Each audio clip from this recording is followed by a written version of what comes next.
الرحمن الرحيم. الحمد لله والصلاة والسلام على رسول الله. من نعيمة عبد الله برپرسی خێوتگەی نور زۆر بەخێراتنی کەناڵی پەیامەکەم بۆی بەشداربوون لەگەڵمانە و هاتوون بۆ پەشکردنی ئەم چالەکیەمان وەکو خێوتگەی نور.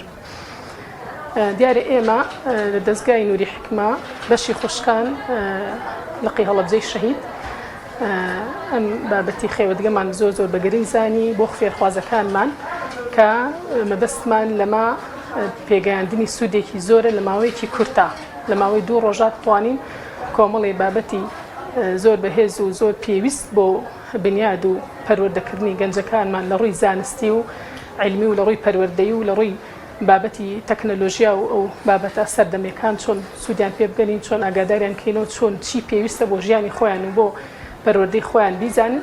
بۆیە بەڕیاری ئەم خێوتگەیەماننا کە بۆ ماوەی 2 ڕۆژە لە 15 و 16 مانگەوە دوێنێ 15 مانگ بەردەوام بووین، نزیکەی 120 قوتابیمان بەشدارە وەکو لقی هەڵەبجەی شەهید بەشی خوشکان لە سەرجەم بازنەکانی سنووری هەڵەبجە بەشداریمان بە بەشێک لە فێرخوازان کردووە لە تەمەنەکانی گەنجان و نەوجەوان بۆ تاوەکو بۆ قوتابی زانکۆ لەگەڵمان لێرە بەشدارە.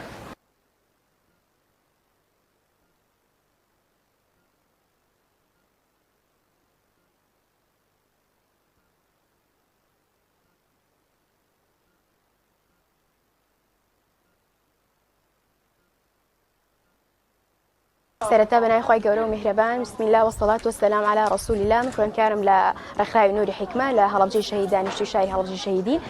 ئەم ڕێکخراو هەڵسان بەکردنەوەی خێوەتگەیەک بە ناوی نور بۆ سوودمەندبوونی قوتابیان و گەنجەکان هەرزەکارەکان کە لە تەمەنی بلوغان بۆ شارەزاتربوونیان لە بواری ژیان و ئاین و دین کە لەلایەن کۆمەڵک دکتۆر و مامۆستای بەڕێز و کەسی پسپۆڕەوە پێمان وتراوەتەوە کۆمەڵک بابەت کە بە شێوازێکی کورت و ڕێکوپێک پێمان ئاشنا بکەن بۆی شارەزا بین، زیاتر چاوکراوە بین. لەلایەن کۆمەڵک دکتۆری بەڕێز و مامۆستای بەڕێزەوە پێمان وتراوەتەوە بۆ ئەوی زیاتر سوودمەند بین. من ناوم هەنسا موحسینە لە شاری هەڵەبجە کە بەشداری ئەم خێوەتگەیم کردووە. کۆمەڵ قوتابی لە خورماڵ و لە سیروانەوە هاتوون بۆ بەشداریکردنی ئەم خێوەتگەیە کە لەلایەن کۆمەڵ دکتۆر و مامۆستای ئاینی و بەڕێزەوە پێمان پێشکەش کراوە و بەلایەن مدیرەکەمانەوە مامۆستا نعیمە کە بۆمان دابین کراوە لەگەڵ سەرپەرشتیکردنی مامۆستایانی بەڕێز بۆ ئەم خێوەتگەیە کە لە بەیانی ساعت 8 بۆ 8 ئێمە لێرە ئامادە بین بۆ کاتژمێر 6 ئێوارەیان 5:50 خۆکی ئێوارە و لەگەڵ دەستەکانە کۆمەڵێک شتی باش و چالاکی تایبەتمان پێکرێت و لە کۆتاییدا بڕوانامە پێشکەشەکرێت.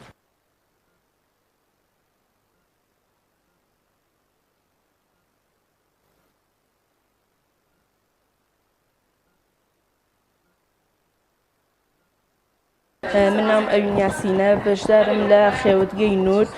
ئەم خێوەتگەیە ماوەی 2 ڕۆژە دەستی پێ کردووە. ئەمڕۆ دووەم ڕۆژێتی دوێنێ 6 دەرسمان خوێندووە.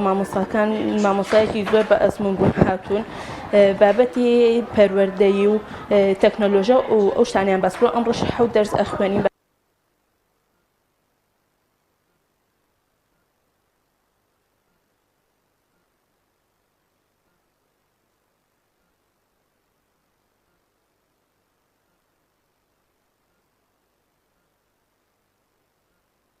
بسم الله الرحمن الرحیم. بەنای خۆی گەورە و میهرەبان. من ناوم شێدا حەمیدە لە نووری حکمە کە ڕێکیان قستووە خێوەتگەی نورە ماوەی 2 ڕۆژە بەردەوامە. چەند سوودێک نووری حکمەی لقی خوشکان ڕێکیان قستووە و سوودی زۆر باشمان لێ بینیوە. سەرەتا ئەسەلامو عەلەیکوم. بەخێرهاتنی کەناڵ جوانە کەسانەکەم.